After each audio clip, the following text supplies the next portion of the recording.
canonize a saint then is the next step. To go from servant of God, heroic in virtue, as a venerable, a miracle, or a martyrdom to be a blessed, and then a second miracle to be a saint. And again, it must be continuous. Canonization is a statement by the Church that the person certainly enjoys the beatific vision, is in heaven. They assign a feast day, celebrated anywhere in the Church, in the world. Blesseds are usually within a particular community, and an individual bishop can promote devotion to that blessed.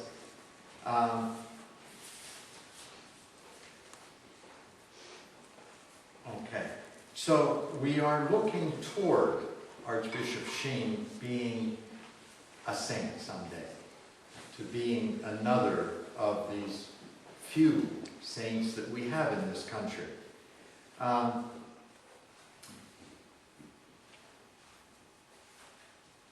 Bishop Sheen, again, was born in Illinois, and I have a whole thing, but I understand there's a movie here which will do a better job of presenting his history. He has a number of books that he wrote. Probably his favorite, they say, I understand. His favorite book is called The World's First Love, about the Mother of God, Mary. It is, it's a marvelous book. Another marvelous book that many people read, Mother Teresa used to read this and had read it a number of times, called The Life of Christ, that Archbishop Sheen wrote, again, as Bishop Sheen. Incidentally, he was on the TV, he was still Bishop Sheen, and after he finished the TV program, and sometime thereafter he became Bishop of Rochester, New York, was there for a few years, I forget, maybe 10. When he resigned from Rochester, Pope Paul VI gave him somewhat of an honorary title of Archbishop. So the last 10 years of his life or so, he was an Archbishop. So of course he isn't today. If there is one word that I would associate with Bishop Sheen, would be conversion.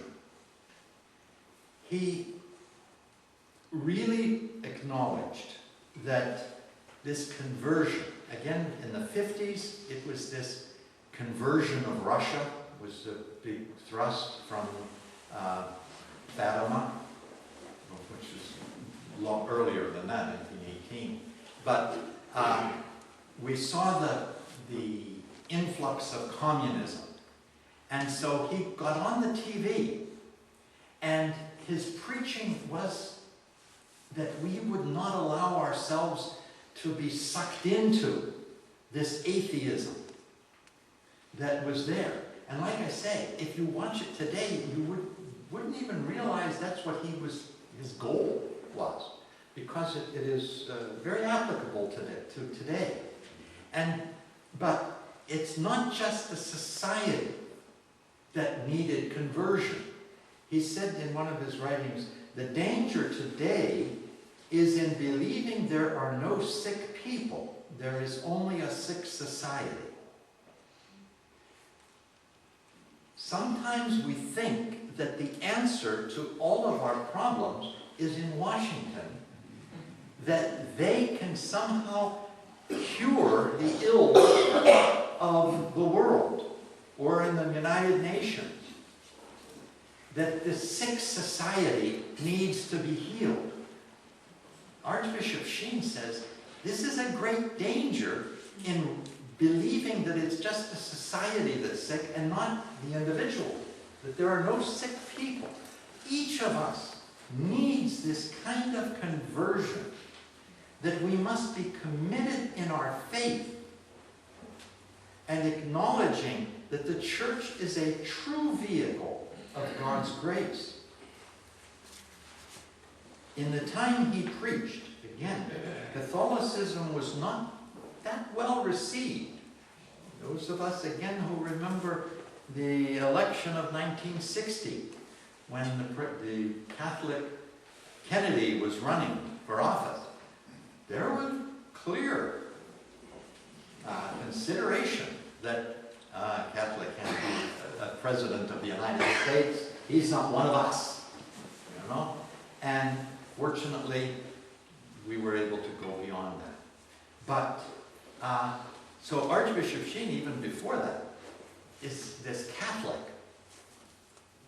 TV evangelist, you know, one of the first televangelists. I remember growing up seeing either him on TV or Rex Humbard. Local, right? Oh, yeah. And we didn't know that, where he was from. But that was Sunday afternoon. Archbishop Sheen was Sunday evening. But, or Billy Graham, once in a great while, you know, he would come on. But to be allowed to be on TV, let alone to be so well received, was such an important thing. And again, we were suspicious of Russia and suspicious of the East in general, suspicious certainly of Catholicism in this country. And so to put on these Eastern vestments and look like a Russian bishop in the 50s was quite a statement that he made, saying that it's not the Russian church that we need to be concerned about. It's not the Eastern church. It's not the church at all. But indeed, these atheists who want to undermine that. And so he attempted to separate communism from religion, I believe. He certainly had the interest in the conversion of Russia. He became, in 1950, the head of the propagation of the faith. The propagation of the faith was this effort to spread the gospel around the world. And primarily, again, it was to those places that didn't know Christ at all. But today, that propagation of the Society for the Propagation of the Faith is now the Congregation for the Evangelization of Peoples, you know, that to bring the gospel. This was his primary effort, to convert, but not just to bring people into the church, but indeed to convert their hearts, to bring them truly onto the path that leads to heaven. We need to read his books, we need to watch his videos, we need to listen to his recordings, and follow his lead, and share this gospel with each other and then to the world at large. This is the new evangelization. In the exhibit here, we have four main panels. Four main panels which we've been trying in the Eparchy of Parma to get each parish to look at each level of this evangelization. This evangelization is not just going out and handing out papers and things of that nature, or going to the Congo, you know, and being a missionary.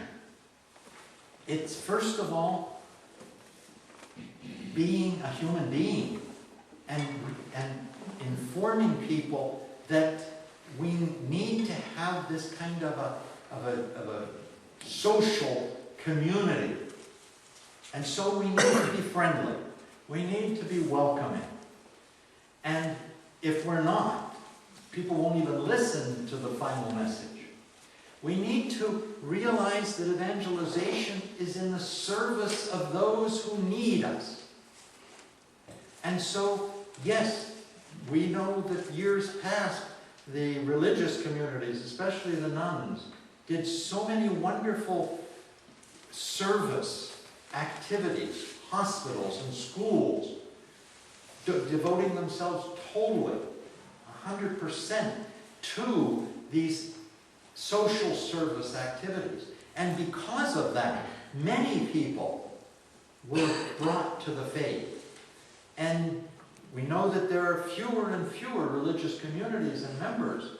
And so it comes to all of us and every parish to accept that responsibility. It does require us in the third level of proclaiming the message. We need to tell the truth as it is. We need to help people to convert by sharing the truth, the full truth of the gospel message. And we, those of us who are Catholics, believe that that is present and subsists in the Catholic Church. Many people have elements of the truth, even those who are opposed to church or to Christianity. And we have to support that level. But we have to proclaim the fullness of the truth, and that leads us to the fourth level, is in the worship. The Eucharistic worship. Yes, we must bring them into full Eucharistic communion. And that's important for us. And again, Archbishop Sheen would never stop short of saying that the sacramental system is essential. Many people, because of their history, will never be able to accept that. And that's regrettable. But we can't give up on them. We can't let them go. We need to give them what they are willing to accept. And this is what Archbishop Sheen, I believe, gave us as a legacy. And so I'm pleased that we have the exhibit here. I hope that it motivates and inspires us all to proceed in doing our part as he did his.